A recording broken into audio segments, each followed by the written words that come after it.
Siapa yang mau menyangkal Yesus? Saya kira hari ini kalau pertanyaan ini dipaksakan sekalipun, tidak akan ada orang mau menyangkal Yesus. Tidak akan.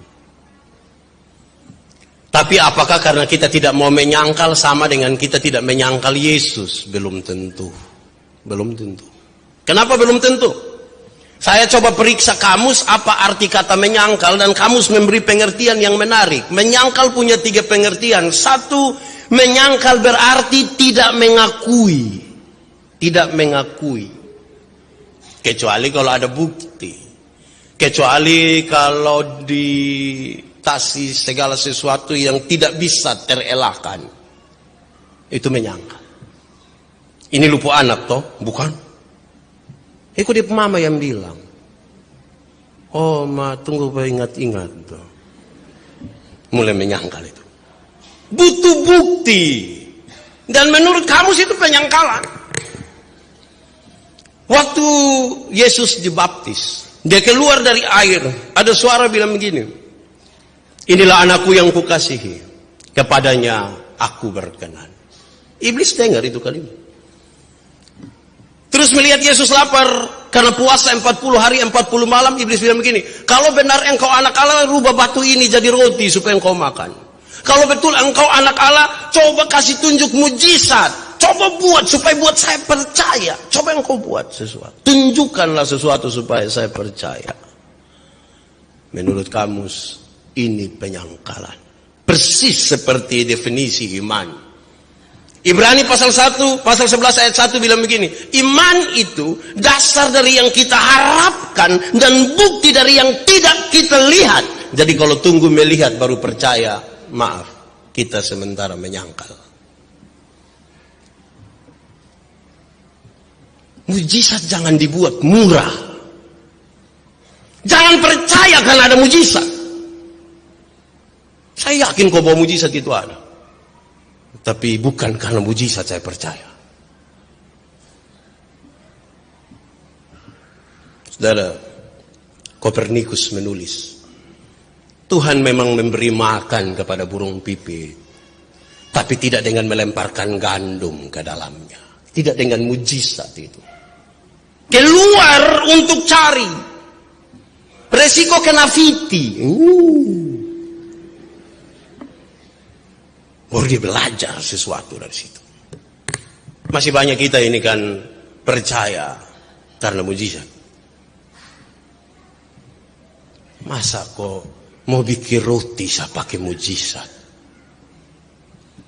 Mujizat roti tawar. Murah itu. Kedua, kamus bilang begini, menyangkal berarti berbantah-bantahan. Satu bantah satu, satu bantah satu, satu bantah satu, saling membantah satu dengan yang lain. Dan menurut kamus ini penyangkalan. Bukankah ini konteks bergereja kita di Gemit, di NTT, di Indonesia, bahkan di dunia. Satu gereja bantah satu, satu serang satu, satu. Menurut kamus ini penyangkalan. Semua berpikir betul, tapi saling membantah, kemudian disebut penyangkalan. Satu saat ada orang yang tukang minum sopi, dia minum di malam minggu, pulang rumah tutup, dia tidur di gereja.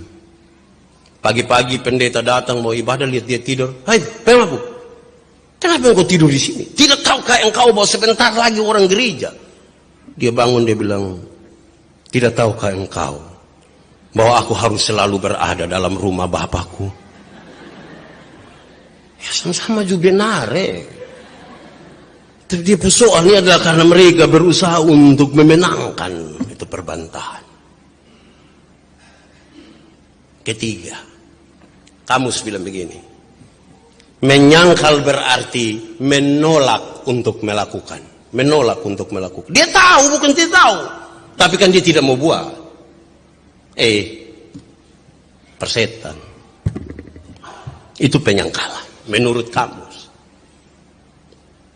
Menolak untuk melakukan adalah sebuah penyangkalan. Saya pernah cerita saudara, saya pun teman Pak Pendeta Elisa waktu jadi pendeta jemaat.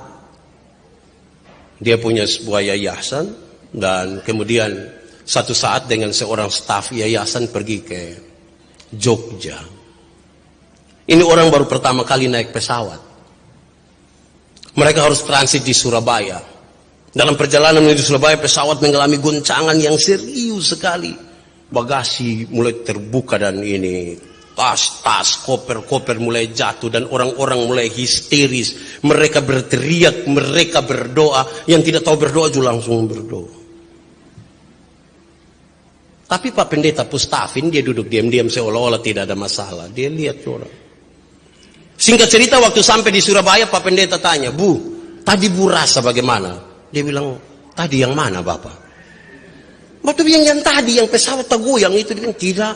Hai, semua orang takut, lu tidak takut." "Iya Bapak." "Kok kenapa begitu?" "Saya kira naik pesawat begitu, Bapak." Memang lebih baik kita tidak tahu apa-apa tapi belajar untuk melakukan, daripada tahu segala sesuatu tapi menolak untuk melakukan satu pun. Itu penyangkalan. Itu baru menurut kamus. Sekarang kita masuk menurut Alkitab. Saya duduk renungkan ini firman nih, ternyata border kamus saya suka kita menyelidiki Alkitab sekarang.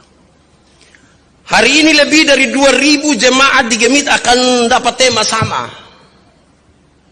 Pembacaannya juga sama. Petrus menyangkal Yesus. Dan saya kira banyak orang akan menaruh tuduhan kepada Petrus dengan serius. Ada orang menyangkal sedikit, lu ke Petrus. Ada orang tidak percaya sedikit, lu sama ke siapa lagi? Thomas. Ada orang apa lagi? Cium orang, dia bilang ciuman Yudas. Ada orang sedikit-sedikit menangis, dia bilang, air mata buaya. Hari ini Petrus seolah-olah akan dapat serangan bertubi-tubi. Karena semua mata tertuju pada penyangkalan seorang murid yang mengaku paling dekat dengan Yesus, tapi justru dia yang menyangkal Yesus. Mereka lupa sikap dirinya yang serius ketika orang datang, dia cabut pedang dan potong siapapun telinga. Dilan dong hafal, Maltus dong kurang hafal. Kita mulai menuduh Petrus. Tapi mari kita belajar sama-sama apa yang sesungguhnya terjadi. Ada 3 kali Petrus menyangkal Yesus di satu waktu bersamaan. Tapi saya mencatat bahwa kronologinya berbeda sekali. Waktu Yesus ditangkap, Yesus dibawa ke rumah imam besar. Waktu itu Petrus agak sedikit melarikan diri, tapi dia punya hati tidak kasih betul. Dia ingin tahu seperti apa Yesus punya keadaan selanjutnya setelah penangkapan di Getsemani. Dia ikut Yesus. Dia pergi ke rumah imam besar, dan waktu ada di halaman, hamba perempuan dari imam besar ini datang bilang kepada Petrus, tidak sebut itu, engkau biasa bersama-sama dengan Yesus orang Nazaret itu toh? Petrus bilang begini, saya tidak tahu, saya tidak mengerti apa yang kau maksud. Lalu Petrus pindah ke serambi depan, dia pindah. Dia tidak mau duduk, dia ini perempuan, dia tidak mau jawab perempuan ini. Saudara lihat kronologinya. Ketika perempuan ini bertanya kepada dia, harusnya dia jawab dengan baik, tapi dia bilang, tidak, saya tidak tahu, saya tidak kenal. Dan dia pindah tempat dari perempuan itu. Apa yang sesungguhnya ingin dinampakkan, saudara? Sederhana. Bagi Petrus, jawab itu perempuan tidak penting. Bagi Petrus tidak ada hubungan dengan itu perempuan tidak penting.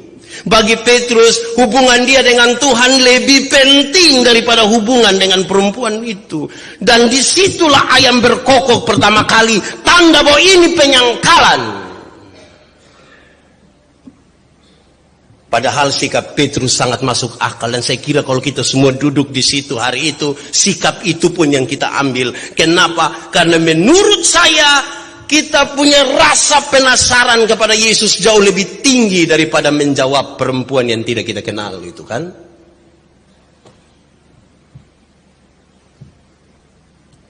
Yesus sebut ini penyangkalan.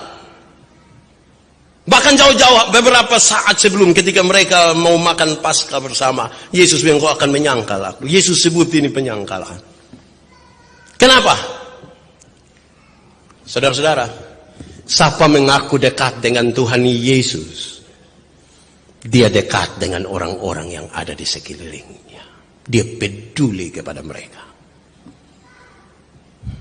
Siapa mengaku punya hubungan dengan Yesus, dia peduli kepada saudara-saudaranya. Dia peduli pada orang-orang yang tinggal di sekitarnya. Dia peduli pada lingkungan di mana dia berada. Dalam bahasa lain, saya ingin sebutkan, dia menjadi berkat atau berdampak pada tempat di mana dia ada.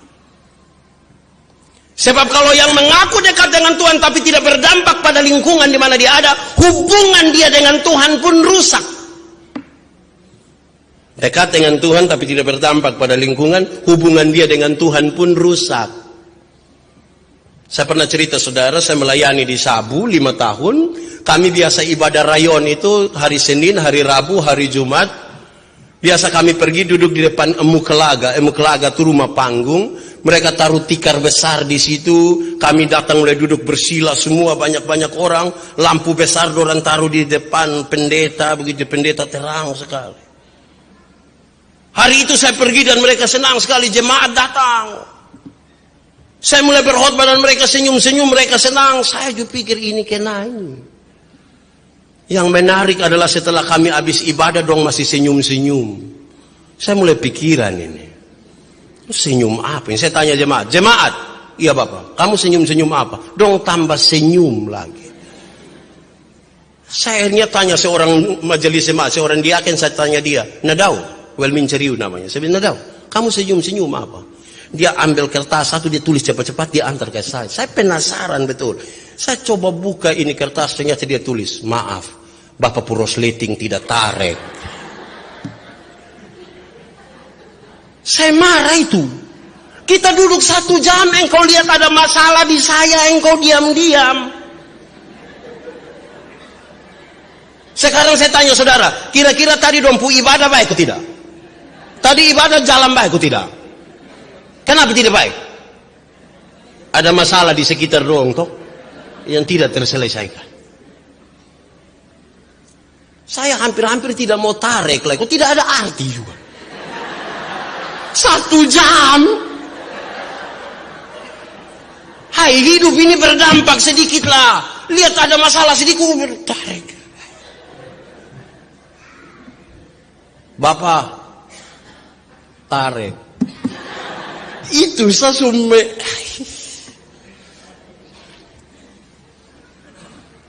Saudara, kita ini kadang-kadang sulit berdampak. Kita merasa yang penting saya hubungan dengan Tuhan aman, delu tidak aman juga tidak kalau siapa. Di titik inilah kita tidak mampu menyangkal diri kita menyangkal Yesus. Apalagi kalau anak mantu su tidak kenal dia punya mantu. Yang memantu juga tidak kenal anak mantu. Lu beruntung, lu kawin saya punya anak. Penyangkalan itu. Hidup ini berdampak sih kita. Kita ini kalau duduk sama-sama bercerita, ada orang punya kotoran di hidung nih, kita mau omong tuh rasa keperasaan tidak bisa bilang maaf Pak Pendeta ada. Saya korek sedikit. Kita keperasaan. Tapi herannya, kita tidak kasih tahu itu orang, tapi kita kasih tahu orang lain.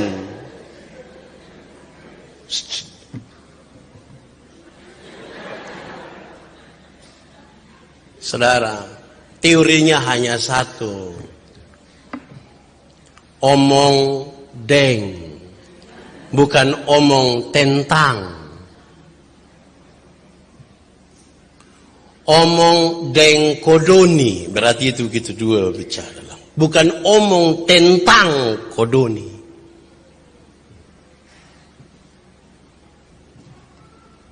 Siapa mengaku dekat dengan Tuhan? Dia peduli tempat di mana dia ada. Saya merasa kita terlalu banyak memberi waktu kita untuk bukan omong deng, tapi omong tentang.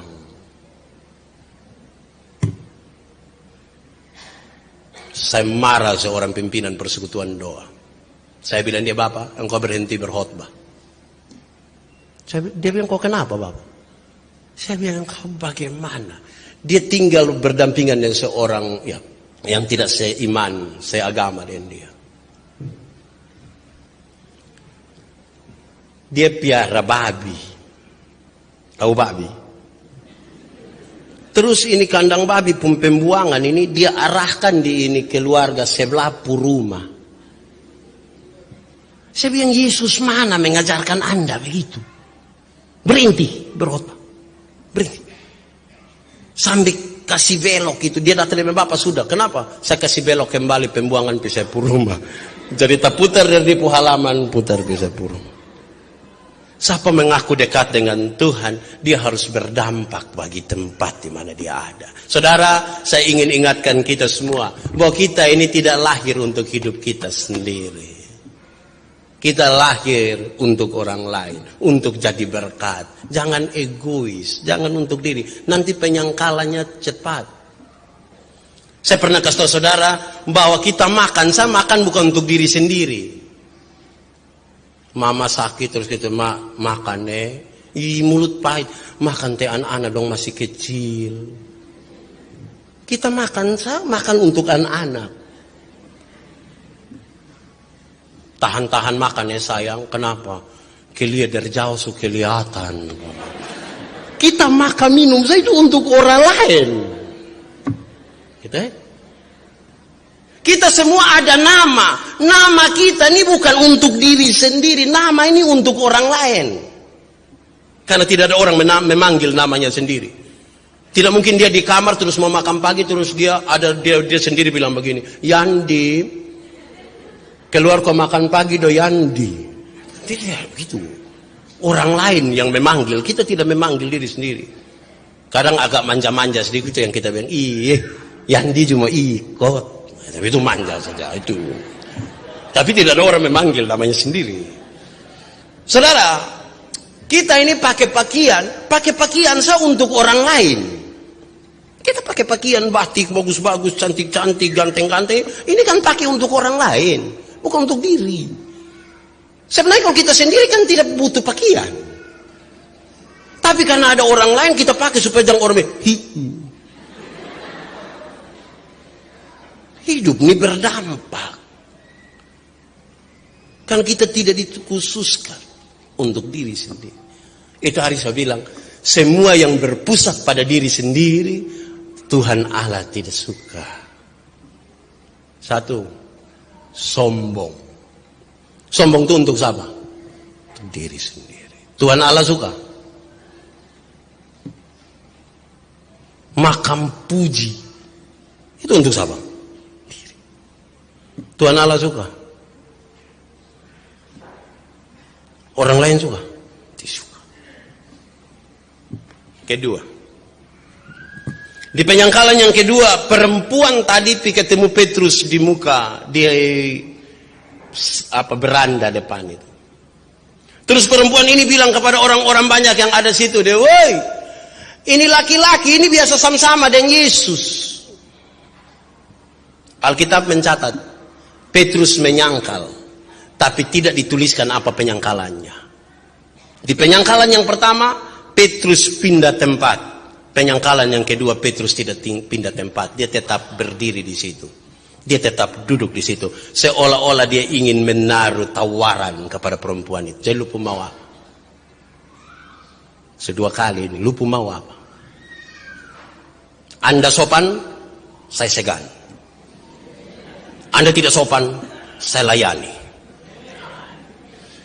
Tergantung Anda. Ini gampang menyangkal. Kenapa kemudian Yesus menyebutkan ini sebuah penyangkalan? Jawabannya gampang. Karena Petrus tidak ada keputusan sendiri. Hidupnya hanya tergantung kepada orang lain punya sikap. Hidup tanpa sikap gampang menyangkal. Masuk kandang kambing mengembik pak, masuk kandang ayam, ayam hilang. Itu menyangkal. Tidak bisa. Harus ada sikap. Orang yang tidak punya sikap itu abu-abu sekali. Abu-abu, dia bermain diri.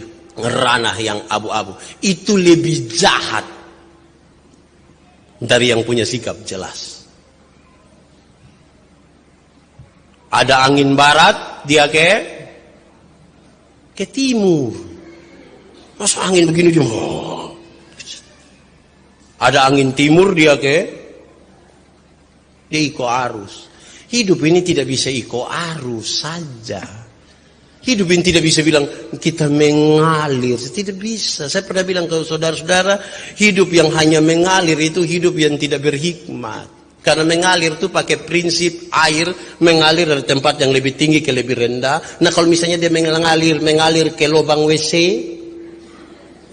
hidup itu kita yang kendalikan. Tidak bisa hidup mengalir. Orang yang mendua hati, kata firman, tidak akan tenang dalam hidupnya. Orang tua dulu bilang begini, di satu waktu yang sama kita buru rusa 2 ekor sekaligus, dua-dua tidak dapat. Harus ambil keputusan mau buru yang mana. Seorang perempuan dewasa, umur 20-30 tahun, belum menikah, ada 2 laki-laki sekaligus suka dengan dia, yang harus dia lakukan adalah ambil keputusan. Tidak bisa tiap malam hanya bilang, susah kawin itu. Keputusan. Saudara, satu hari ini kita biasa ambil keputusan antara 300 sampai 1.500 kali keputusan. Satu hari. Dan itu keputusan berkonsekuensi pada hidup kita sekarang. Bangun tidur. Mau langsung turun atau tunggu dulu. Itu keputusan pertama.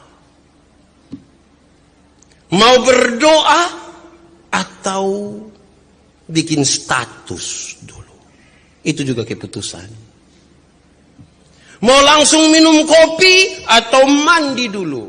Keputusan. Dan kalau hari ini kita punya kondisi seperti ini sangat berkaitan dengan keputusan-keputusan kita sebelumnya. Tapi harus ada keputusan. Orang kalau tidak ambil keputusan gampang menyangkal itu. Bukan menyangkal dirinya, tapi justru menyangkal. Saudara, saya pernah bilang berulang-ulang kepada saudara, menyangkal diri itu pengertiannya ringan. Menyangkal diri artinya bukan saya tapi Tuhan. Bukan saya.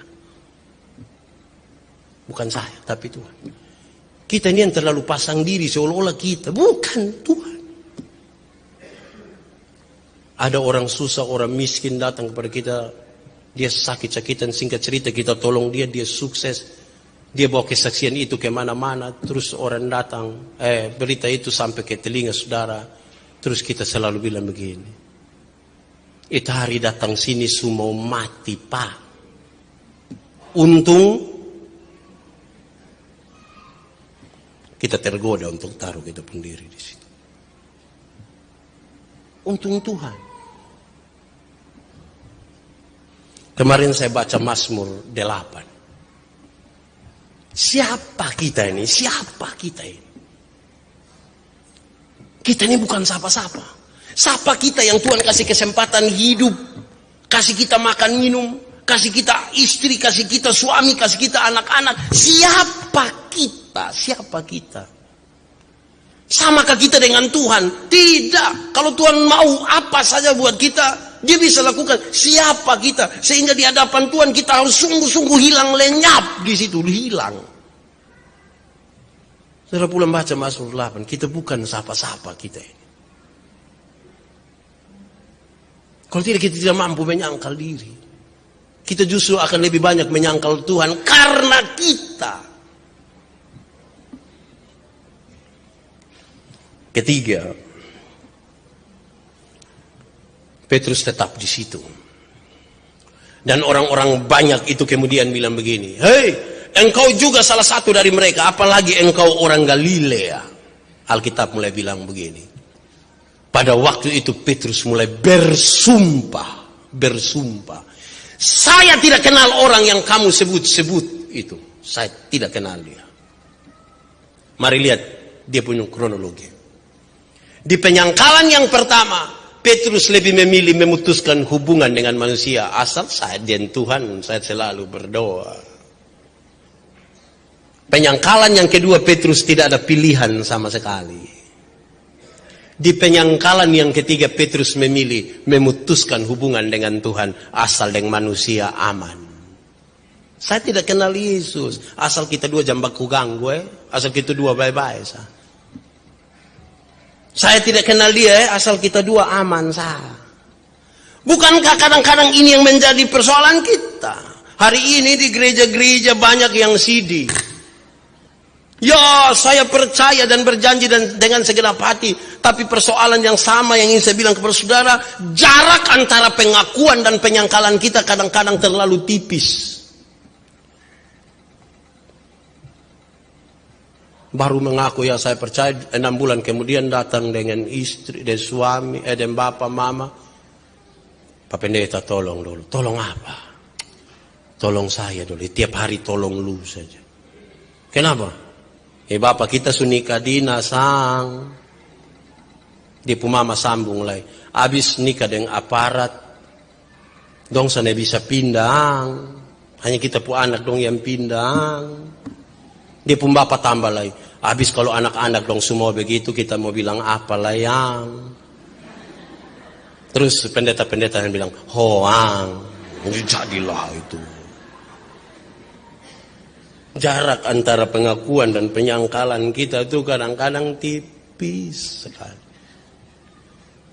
Kita memutuskan hubungan dengan Tuhan. Saya tidak kenal dia lah. Yang penting kita dua aman-aman. Kita dua jam baku gam. Kita dua basayang. Kita dua. Tuhan itu paling gampang dikorbankan. Tuhan paling gampang dikorbankan. Karena ya kita rasa paling aman lah. Saya suka tanya saudara kan begini. Kalau ada ibadah jam 5, ada pesta jam 5. Pilih mana? Pilih mana? Pilih pesta juga tidak ada masalah. Yang jadi masalah itu alasan di kepala kenapa pilih pesta. Bapak, kenapa tidak pi ibadah tapi pi pesta? Terus bapak aduh Pak Pendeta, tuan rumah undang langsung. Tuan rumah undang langsung itu kayak perasa. Aduh, ini kayak tuan rumah undang langsung. Kalau saya yang tanya jangan jawab begitu. Saya tambah mah. Bapak, kenapa tidak pi ibadah ma pi pesta? Aduh Pak Pendeta jamara. Tuan rumah undang langsung. Oh Bapak mau Tuhan undang langsung. So angkat tangan yang mau Tuhan undang langsung. Supaya kita berdoa Tuhan undang dia sekarang. Kita nih, dia manusia tuh bottom pun perasaan itu tidak ada dua. Bottom bakal lain suami istri lebih perasaan dari manusia, lebih perasaan dari bab mantu, dari mam mantu, lebih perasaan dari pendeta, bukan perasaan dari Tuhan. Ada bakal lain pukul beribu tiba-tiba pendeta bilang salam. Tak kujur dalam pembaca, shalom. Tidak ada masalah itu. Isa yang mari te pendeta ada datang. Dan pendeta, lu tunggu kau dia pulang. Kita lebih perasaan lah dari manusia, bukan dengan Tuhan. Kita terlalu bersandiwara saya kira. Supaya orang lihat kita bagus. Di hadapan banyak orang nih kita pun cara menyapa istri itu. Sayang. Sumaam makan lo nanti sakit mak sakit tuh ke saya kacau. Tapi kalau tidak ada orang kok kita sendiri ya seceke.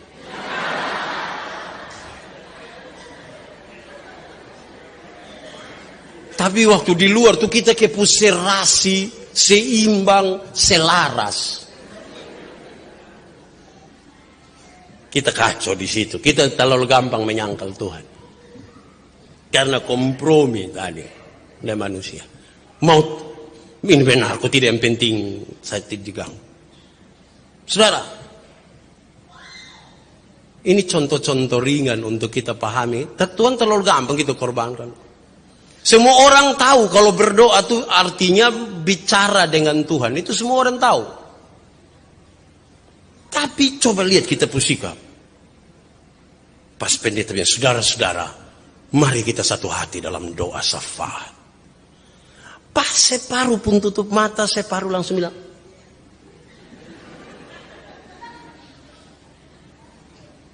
dan Tuhan tuh tidak, Tuhan tidak terlalu penting.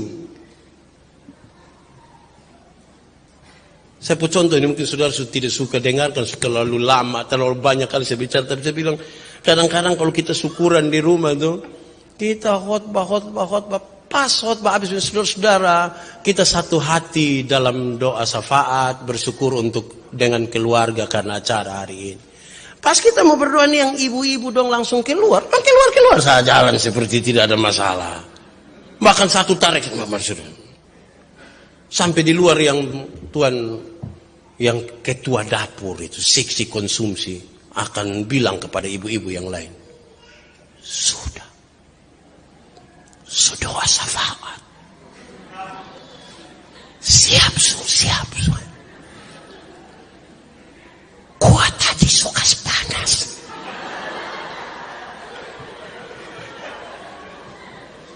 Padahal hanya kacang berani bonek. Orang berdoa dong. Tuhan ini terlalu gampang untuk kita abaikan. Saudara, kemarin tanggal berapa? 2 hari lalu saya bawa rekoleksi untuk kantor sinode di Nekamese. Ketika bicara tentang spiritualitas, saya bilang kepada dorang, apa itu sukses? Mata dan perhatian kita sering tertuju kepada kesuksesan itu kalau uang sebanyak, kalau kaya, itu sukses. Kalau berhasil mendadak, itu sukses itu. Kalau dekat dengan orang-orang penting, itu sukses itu. Apakah itu sukses? Tidak. Kenapa? Hidup yang kita jalani di dunia ini ada 2 dunia. Satu, dunia luar, dunia yang tampak di luar, dunia yang kelihatan. Saya sebutnya sebagai dunia publik. Di dunia itu ada, di dunia yang saya sebut dunia tampak itu, ada pekerjaan di situ, ada kepemilikan di situ, ada hobi di situ, ada orang-orang yang kita kasihi di situ. Dan saudara tahu, itu semua bisa direkayasa, bisa diubah, bisa dimainkan. Tapi ada satu dunia yang lain yang jarang tersentuh, ialah dunia dalam. Luas dunia dalam sebenarnya lebih luas dari dunia luar, lebih luas. Tapi dunia dalam ini terabaikan. Ada apa di dunia dalam? Dunia dalam itu tempat di mana nilai dan keputusan ada di situ. Dunia dalam itu tempat di mana ada ibadah dan pengakuan dosa di situ. Karena di dunia publik tidak mungkin mengaku dosa. Di dunia dalam ada ibadah dan pengakuan dosa. Dan dunia dalam yang aman itulah, ini spiritual zaman yang sangat kuat, tidak mampu menerobos masuk sampai ke dunia dalam yang kuat. Tapi coba renungkan Bapak Mama, saudara-saudara. Berapa persen dari waktu dan perhatian kita arahkan pada dunia dalam kita?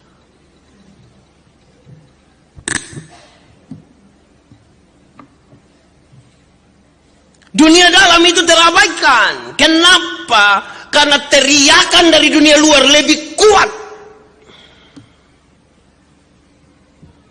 Teriakan dunia dalam itu tidak terdengar karena sepertinya hanya bisik-bisik. Dunia luar lebih kuat, jadi kita taruh perhatian, tenaga, waktu, semuanya pada dunia luar. Sehingga kadang-kadang kita tidak menikmati hidup ini, padahal kita punya segala sesuatu.